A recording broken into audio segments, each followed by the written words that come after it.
The topic for QB1 today, Kyler Murray of the Arizona Cardinals. And joining me to discuss, of course, is Chrissy Freud, the woman behind all the latest QB analysis that we have here on SportsNot. Chrissy, great to see you. Let's just start with your flat assessment of Kyler Murray and what you've seen so far.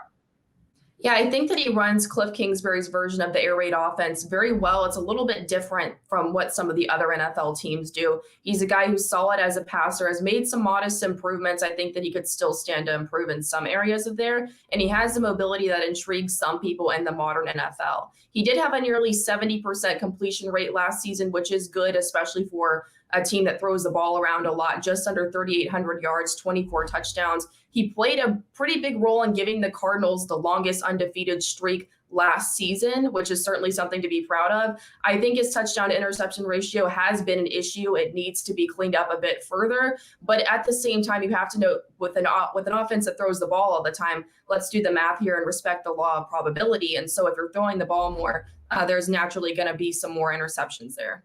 Outside of cleaning that up, where else do you think he needs to continue to develop specifically?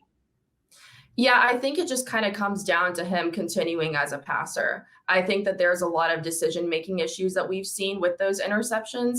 And so I think that if he can get past that, and then I think that he's got some receivers he's built some really good chemistry with, just getting rid of that, I think is going to help him take the next step. What do you make of him skipping OTAs? Yeah, I think it comes down to his desire for a new contract. This isn't really something that's surprising. We've seen a lot of players do this in the past, and it seems like tight end Zach Ertz was talking about this the other day. It seems like there's almost a sense of understanding, like a sense of like, hey, we empathize with this. Sometimes it's not in your best interest for whatever reason, or you don't want to, for whatever reason, to attend these OTAs. And there doesn't seem to be any bad blood over it. And they've noted that they think that everyone who's not there, which Murray's not the only one who isn't there, is working their tail off outside of the facility. So I think it's just kind of him making a statement that, hey, I didn't get this contract that I wanted, so I don't feel the need to show up for these things that are voluntary, which it's not just a him thing. It's something that's really somewhat become common. Yeah, as you know, I mean, especially in today's NFL, these voluntary OTAs, a lot of times are supplemented by personal training staffs, guys doing their own things in the off season, spending time where they live, throwing the football, all that sort of thing. So, from an insider's perspective, is it a situation where as long as there's communication with his receivers, with his running backs, with his offensive linemen, and everybody's kind of on the same page about what the offseason plan is going to be, then you don't see this as an issue that could potentially boil up in the locker room? It seems like in today's NFL, everybody has an understanding that the bottom line at the end of the day is cash. And while a player, granted a star player, is working through some of those negotiation details, a voluntary OTA is not something that could fester in the locker room. Yeah, and I don't think that it is. I don't really get the sense that anyone is super upset with Kyler Murray over this, or that it's causing this big conundrum in the locker room. It kind of just seems to be something that everyone's taking in stride. They know that he's putting in the work outside the facility. And I think that he'll come back whenever minicamp starts in mid-June, and they'll roll right on along. One of the things, Chrissy, you do in QB1 is you always do a future projection, an outlook for these quarterbacks within the next couple of years. And it's not easy to do, but you do a nice job of assessing what their future could potentially hold and looking into the glass ball, I guess. Do that for Kyler Murray. What do you think the future holds for a quarterback like him?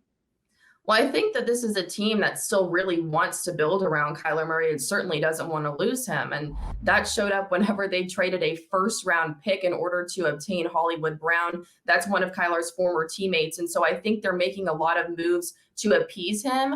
I think that they've got a lot of good things going on offense. And even though some people might say, hey, maybe they shouldn't have done that, maybe acquiring Hollywood Brown in that fashion was not the best idea for them. I mean, this is a receiver with a really high ceiling who already has chemistry with this quarterback, and they could really go out there and light it up. You've also got DeAndre Hopkins, and I mean, that 6-game suspension really hurts, but once they get him back, that's going to help even more. And then on defense, they've got some newer edge rushers who they're going to really need to see step up, just because they did lose Chandler Jones. And so I think that this is a team that has what Kyler Murray needs. I think that he's continuing to make strides, and that he's going to continue to do that as time goes on. I think you have to really like his skill set. And so I think that the Cardinals have the ability to definitely go to the postseason this year. And I think that they're knocking on a Super Bowl sometime within the next few years, and that Kyler Murray can be a big part of that.